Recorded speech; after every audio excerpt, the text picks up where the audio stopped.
ఎగిరేటి ఏనుగొచ్చి పలికేటి జింకలొచ్చి నడిచేటి చేపలొచ్చి అడవికి రమ్మనగా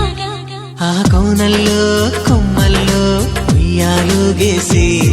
ఆ కొమ్మల్లో పళ్ళన్నీ రుచి చూసి ఆ పళ్ళల్లో మైకంతో మోహం కమ్మేసి చలిగా గిలిగా తొలిగా త్వరగా అటుగా ఇటుగా మరి నువ్వే నాకు ముద్దిస్తావని తడివేదాలు ముద్దిస్తావని నమ్మడానికి ఎంత బాగుందో నీకోసం రెక్కల గుర్రం ఎక్కి వస్తానని పగడపు దీనికి నిన్నే నేను తీసుకెళ్తానని ఇక ఏ నాటికి అక్కడే మనము ఉంటాం.